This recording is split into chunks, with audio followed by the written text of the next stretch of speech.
Charles here, and welcome.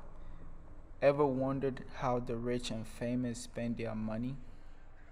Well, wonder no more.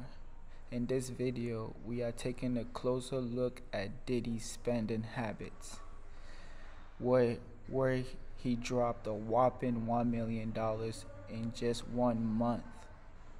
From luxurious F-offs to extravagant lifestyle, we are diving into the wild world of the rich and famous. Get ready to be amazed. To the home stretch of Diddy's trial, day 25. I say the home stretch because for the prosecution it is a home stretch. They are about to wrap up their case, and then the defense will get to make their case. But today it was a little strange. What we were really expecting today was Brendan Paul, the former assistant to Diddy. He's the guy who was arrested during the raids in Miami. They pulled him off Diddy's private jet. Well, he was supposed to testify and did come into court at the beginning of the day, pled the fifth, and then took an immunity deal. He never got on the stand, though, today because things really got bogged down with two things. A special agent who testified about a lot of things that may seem really boring, but are really, really important to the case. And Freakoff videos, lots of Freakoff videos. So we're gonna go through all of that, and then you gotta stick around for this, because you talk about how the other half lives. Obviously we know Diddy's a mogul, but how would you imagine? Yo guys, what is a mogul to you? What is that?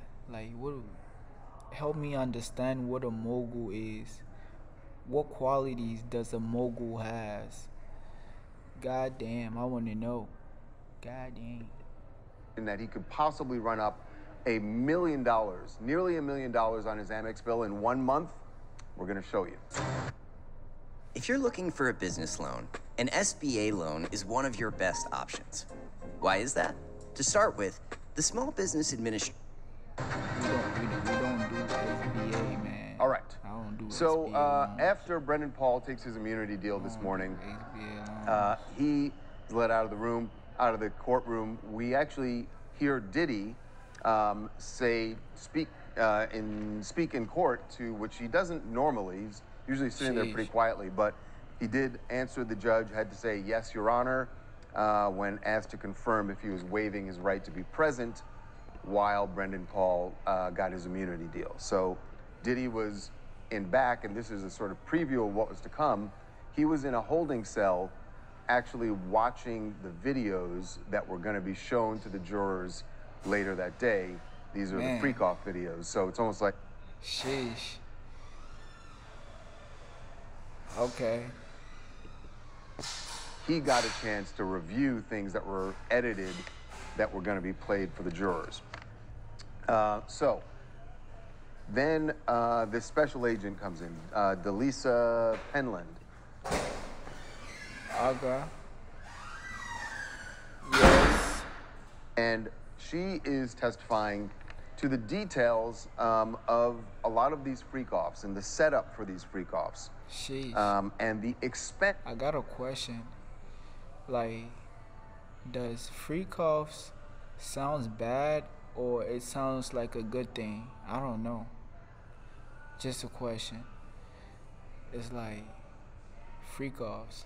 Freakoffs doesn't sound bad to me at all. Freakoffs. What is freakoffs? I don't know. Yeah, man. But goddamn.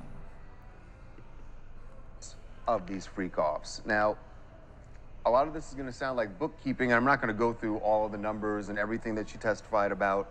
You can imagine this was a lot about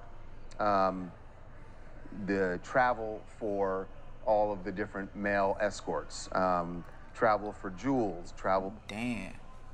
Males escorting. God damn. Escort. Escort means a lot of things, but male escorts, sheesh, sign me up for that. I'm just kidding, guys. I'm kidding. I'm kidding. I'm kidding. For Clayton Howard, who's also been called Dave during some of these freak-offs. And she's going through all of these details for two reasons. One, this goes to the Mann Act. This is the transportation for purposes of prostitution. Sheesh. And I don't know how you can't say the government has Diddy dead to rights. Damn, man. Sheesh. On this particular count. I don't know what to say, man. I don't know what to say. She went through the cost of flights, what airlines they flew on, what hotels they stayed in, the cost of the hotels. And it is outrageous, some of these numbers. But all that goes to the fact that he absolutely, Diddy, was transporting these people for purpose of prostitution. When the defense starts, we know that one of the things that they had said going into this was that they wanted to put this Mann Act on trial. The fact that just because he flew these guys to these parties, to the freak-offs, they're adults, they're consenting, and Diddy's team feels like the Mann Act is an old, outdated, and racist law. So expect some of that next week when they start their case. So, beyond...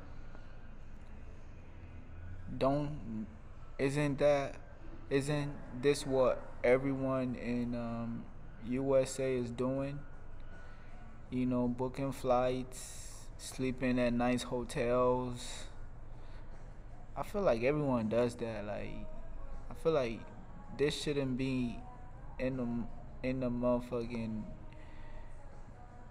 it shouldn't be whatever they do in the court system, you know, like it shouldn't be something we argue about. It's a lifestyle, right? Sleeping in hotels, spending your money on hotels, you know, eating and trying to eat at nice places if you got it. Yeah, man, you know, I feel like it's normal. It's normal.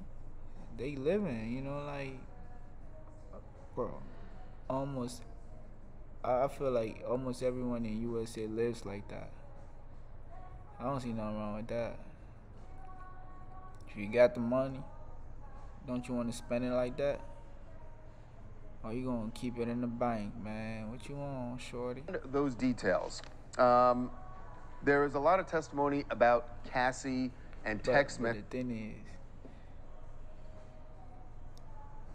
is, if how they acquired that type of money is illegal, then it's bad. Now you know, but if it's not illegal, if they did it the business way, the right way, yeah, they should be able to spend it like that, right? Right. You feel me? Is that Cassie sent to Diddy, especially on March 5th, 2016, the day of the hotel beating at the Intercontinental Hotel. And Sheesh. They run through a lot of these. Damn. Too much info, too much information. It's getting real. Text messages, but really, we're not going to go through all of it because this again goes back to, it just shows that Diddy was a horrible person to her, a horrible human being to her, a horrible boyfriend. It doesn't really go to any of the criminal counts. What? Guess which student has a better chance of getting into an Ivy League school? First, take a look at Zach. He's valedictorian, national. It does show panic on his part, though, which is interesting and maybe shows him being concerned that he's losing control over Cassie, and maybe that's why these were brought up. But in particular, there are a bunch of texts right after she leaves the Intercontinental Hotel, and those texts are him sort of panicking, saying, "You're going to abandon me all alone."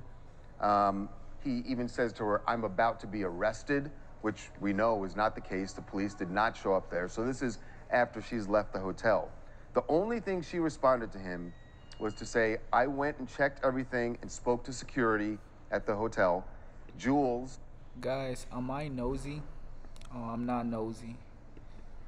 The entertainer, the escort who was there with him, Jules left, so you're good, and as long as you don't disturb the other guests, they'll leave you be. So she's saying, just leave me alone. This is awful that you did this to me, but she's sort of trying to put his mind at ease. I'm not going to police. And then the other thing that they showed, which it's too late there now, was bro, a reaction she pissed that Shorty was off to the point in the courtroom. We're told that there were some photos showed that were very jarring for people in the courtroom to see. Photos of wounds to Cassie's eye. And man, they can see they me. ended the day with this text that she sent to Diddy saying, nothing good comes from Freakoffs. You treat me like Ike Turner treated Tina Turner. And that was when they rested for the day. So pretty powerful ending for the prosecution, certainly, to get that text message in there and Cassie's message. Now, this million... She agreed to it though, right? If she didn't agree to it, she could have been shut that shit down from the beginning. Hey, my boy, I'm not coming, I'm not going outside with you. You stay her ass home, right? But man, they kept saying yes, right? And they kept linking, right? Yeah, you know, cause I've had a bunch of bitches tell me, yeah, you know, hey, they ain't popping out. And I went on about my business, right? You feel me? Because right? This is crazy. Ain't nothing wrong with this shit, one right? particular month, just some of the things that went into that bill. Man, keep it moving. You don't, a flight from you don't keep it going. from you know, JFK to LA for one of the entertainers. Man. You gotta know. Stay at the Four Seasons in yeah. LA. You know, and like some people there's a say, travel invoice. This I'm is the important because prize it also type goes shit, you know? to Rico. Yeah, you feel me? Travel invoice for Bad Boy Entertainment. I am the prize though. Real shit. And real shit. A $500 charge for damages to drapes at the Beverly Hills Hotel. And actually, one of his employees was billed for that, and then they paid him back. So is an executive assistant who worked for him for 2 years. $950 in linen damages that needed deep cleaning. His name Chris, right? A $46,000 damage charge. $46,000 in damages at a penthouse suite at the Intercontinental in New York. Man, I just heard 46,000. Man, 46,000.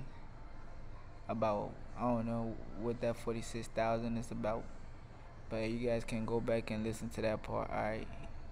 In Times Square. All of that and a lot more, obviously, went into this total of $944,059 balance for 1 month on his Amex bill. As I went through my timeline, I realized that, you know, I was sexualized, I think 5 years old. And I started to experiment with my friend. Damn. And again, what's really important here, Them because the one thing you keep hearing people say about this trial is that they don't have RICO. Where is the RICO? Where is this criminal organization that he is running? 1 million in all going through all these bills, they're connecting them to Bad Boy Entertainment. Money. And their point is, yes, he had this legitimate company, but behind the scenes, he was using it, using its resources and its employees to pull off criminal activities like these freakoffs. So, they don't gotta pay winner, loser today, I will say, damn, it seems, at least for what we can see, the prosecution won big today. They scored with this special agent going through all these details. They got closer to RICO. They got Mann Act. And the sex trafficking is Diddy, all about his control over Jane and Cassie. And they got a little bit of that also. You know, the one wild card here is that when they played the Freakoff videos, there were more Freakoff videos played today after yesterday where they only saw about 2 minutes. Today they saw about 15 minutes worth of material from Freakoff videos. The problem is, and the reason I say it's a wild card is we can't see any of that. Those videos were only shown to the jurors. They had headphones on once again. They addressed the fact that some of the audio was bleeding out and that people in the courtroom could hear that. Took care of that, but the jurors got to see those videos We didn't see them, and we don't know what's on it, so I can't really judge what the jury is walking away with, what they're thinking about seeing those videos today. Certainly, they were shown during cross-examination. So whatever was edited, the defense feels that it supports their case, which is that Cassie was there and Jane was there in full. All right. Make sure to share your opinion in my comment section. All right. Midas K, Midas Kofi Records, Midas Kofi, also known as Kofi Interval. You know, yeah, it's just catching up, man. They wanted to be there, and this was not a case of coercion. It's time That's what we'd expect. I looked into this and see what's going on in the world and stuff. We couldn't see those videos, so I can't tell. You want to connect with me on the media? Link is in my description. Please read the link in my description and click it, and it will take you to all my media platforms that I'm on. And let's stay in touch. Let's stay connected. All right. You know, let me know what you liked about this video. Let me know what do you think is gonna happen next. Alright, stay blessed. I appreciate you for watching. From what we do know of testimony, this was a big win today for the prosecution. We will see what happens. So whose side the prosecution on? Is the prosecution on Diddy's side, or are they on the system side, like the, you know, yeah, you know, that side, the evil side, you know, like whose side the prosecution on, man? I don't know. Alright, but my guys, leave a comment, like, share, you know, and keep watching more of my videos, more dope videos on my channel. Keep, you know, browsing through, checking it out.